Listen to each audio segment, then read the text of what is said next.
Good afternoon, everybody. I'd like to start by thanking Keele for inviting me to say a few words on this exciting day for the university and its partners. Having been involved in supporting businesses in this area for almost 20 years now, it's truly an honour to be here on such an important occasion. I'm conscious, though, that the only thing standing between you and your lunch is me, so I promise to be as brief as I possibly can. I think we're all aware of the historic and continued cultural and societal challenges facing Staffordshire. Despite these issues, though, the local economy has strengthened and grown in recent years. Nonetheless, low levels of growth and aspiration remain, and there is a relatively low level of scale-up businesses in evidence too. The two high-profile initiatives we're here to celebrate the launch of have the potential to play key roles by providing essential resources for the tens of thousands of micro, small and medium-sized enterprises that Staffordshire call Staffordshire their home. Their potential impact is to offer local businesses the chance to develop and enhance their competitiveness. Only one organisation in any market can ever be the cheapest, so others have to be different and better to enable themselves to stand out from the crowd. I think generally the importance of innovation is pretty well founded and accepted now.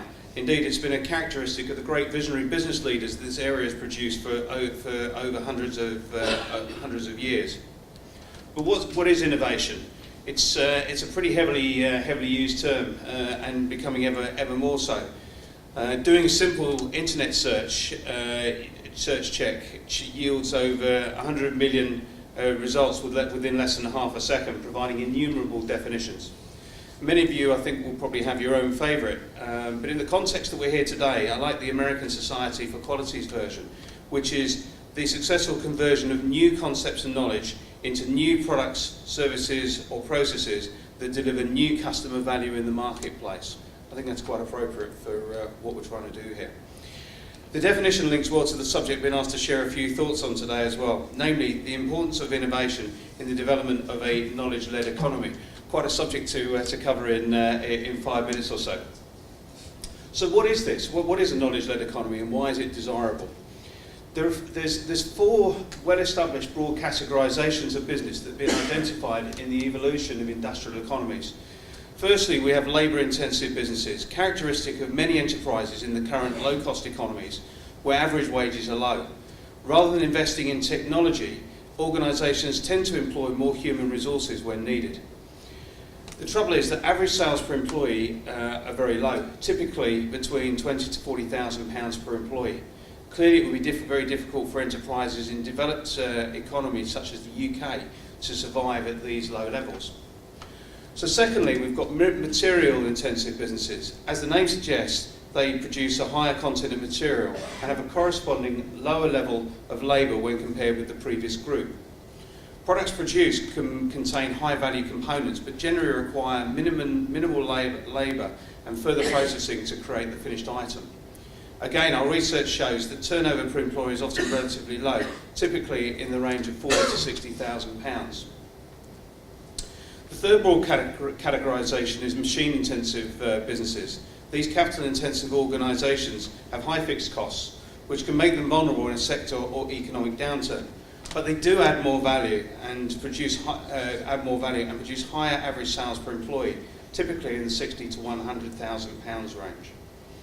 Finally, we reach the holy grail of the knowledge-intensive businesses with successful organisations capable of turning over more than £100,000 per employee per annum.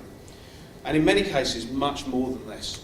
Naturally, this can lead to greater competitiveness for organisations and higher living standards for individuals. However, it's far from easy to reach these levels and, just as importantly, to stay there.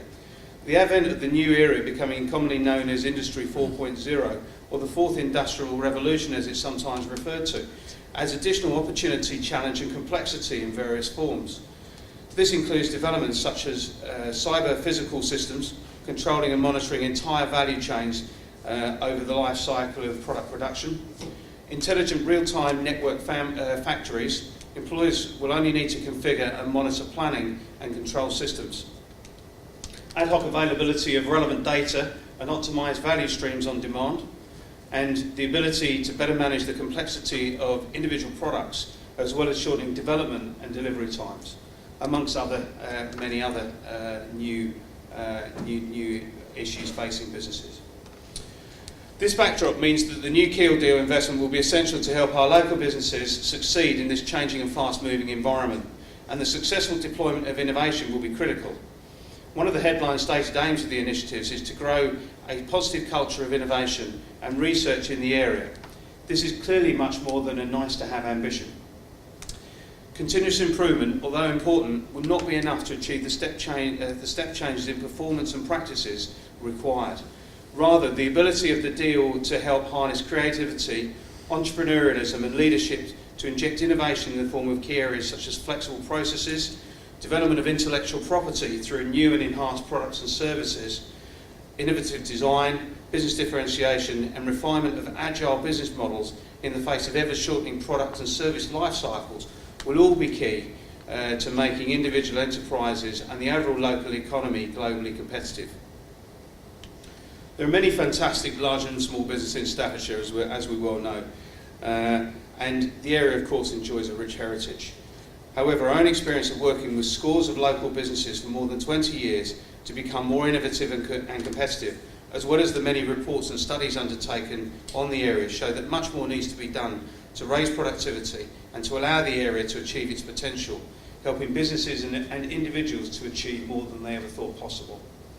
The initiatives we're celebrating today can play a key role in making this happen, and we are very excited to be involved and to play our part in helping Staffordshire achieve the step change improvements required. Thank you for your attention.